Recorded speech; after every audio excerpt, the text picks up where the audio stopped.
Okay, okay. So, Lorna, you were talking about they know their why. Yes, yes. Yeah. That's predominantly it. And so you know what it is when you're pursuing something like money, for instance, Okay. and it's constantly evading you. Right. The chances are that you're pursuing something that you feel you don't have. So that's the energy that pervades your consciousness, the feeling of not having.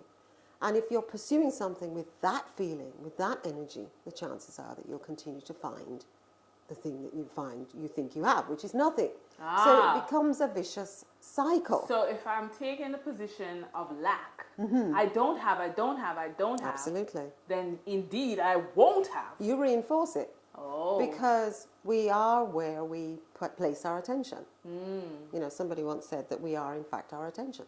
So whatever we focus on is the thing that is likely to generate itself more in our reality. But doesn't that seem, and that's coming from an attorney, that doesn't seem like something you can document and put on paper. Yeah, but it is, because it's, you know, remember I said to you 25 plus years of observing people. Plus I was in the financial industry before that. And so I've had an opportunity to look at the issue of success, and particularly financial success and business success, through the lives of many, many people. And what I think I've seen, Dennise, is that those who are successful have gained mastery over their own minds. Yeah. So it's not just a question of what they focus on.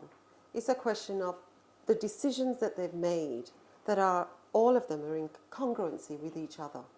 So the why question, the why I'm here, what is my purpose, what am I giving my life to, is consistent with the things that they are saying. Right. The things that they're thinking are consistent with the things that they are saying, which are consistent with the things that they are doing. Wow. So there's a clear alignment. Right. And there's true integrity. And I think that's one of the things that we struggle with as human beings, is real integrity. That and what do you mean? Well, I don't just mean not telling lies, Okay. which is important.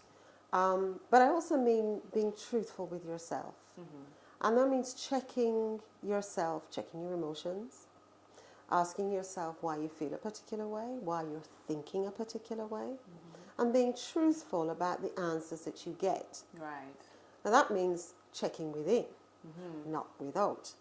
And most of us have been conditioned to check from without. But I have a bad boss, and I have a bad husband is giving me stress, and my children are giving me stress. Absolutely. And I can't get what I want because people are fighting against me. Absolutely. So those are all external things. Right. So now it becomes important to become very internal, which means being quiet and finding a way to check out just who you are.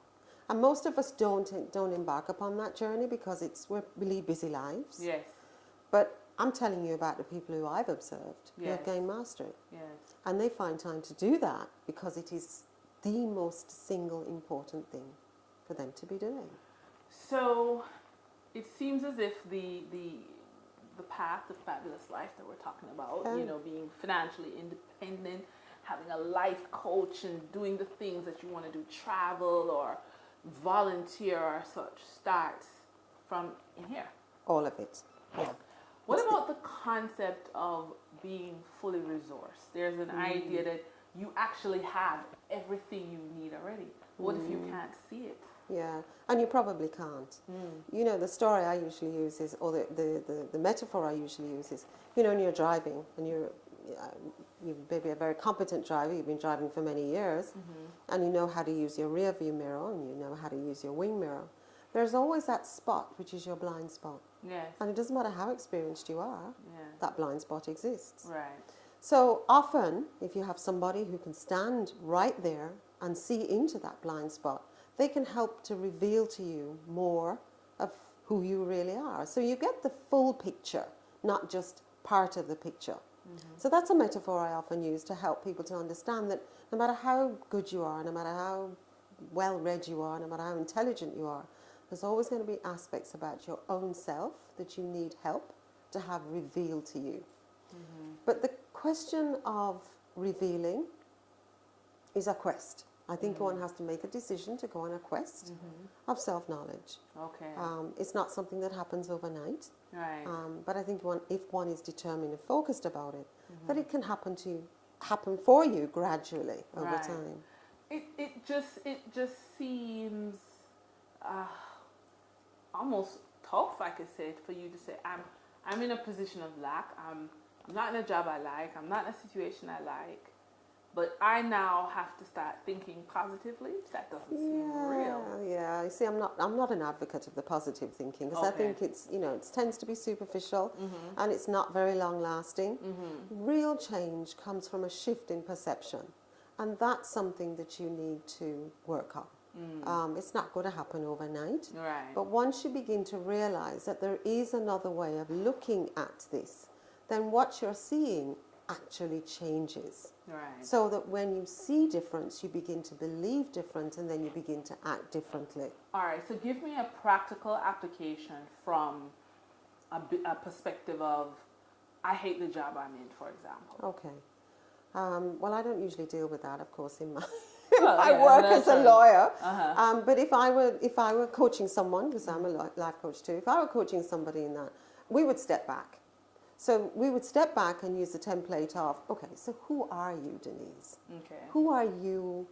What is your purpose? What do you envision as your true and genuine purpose for being here? Okay. And then we would go through that process of alignment that I said that we were speaking about. Right. So now if the job that you are doing is out of alignment with that, then maybe we need to think about changing the job. In the meantime, what we can do is do some work on changing your perspective about the job. Right. Because as I said, when you start looking at your boss differently, your view of him actually changes, and it's really just your perspective of him that is causing the problems Right. that you are experiencing Right. in the first place. Right. He may or may not have problems. Right. That's his story. But you are experiencing problems because of the way you are perceiving him and how you're managing that relationship in your own mind. It seems to me that it would appear that for financial issues, we may need to step outside of the financial sector and look for persons who can help us take a different perspective and not say, okay, buy this stock, buy that bond. Oh, absolutely. And the same is true in my work. Yeah. People come to me because they have a particular problem. And then they're a little surprised when I step away from the problem and start asking these bigger questions. Because that problem only situates itself because of the way they're seeing themselves. Right. So when you change that, it may be that that problem changes. Right. Same with financial products. Right. It might be that that's not the financial product you need, but you need something else. Because remember, an institution is there to sell its products and its services, and nothing is wrong with that. But you need, those products and services need to suit and fit your aspirations. Right. Your aspirations. Right. But I think a lot of us don't know what our aspirations are. That's where coaching really helps. Yeah, Right. and that's where it helps to have someone who can stand in your blind spot and help you to see what you are not perhaps seeing, and help you to question some of the things which you have taken for granted all these years, some of the conditioning that you've experienced throughout all the many years that you've been raised and going to work, and taking on the values of our culture and the media and whomever else. Right. So that you can really figure out who you are, Right. and who you are being, and if this is consistent with you achieving what you've defined for yourself as who you are and what you're about. Right. Okay. Just cut quickly and let me wrap up our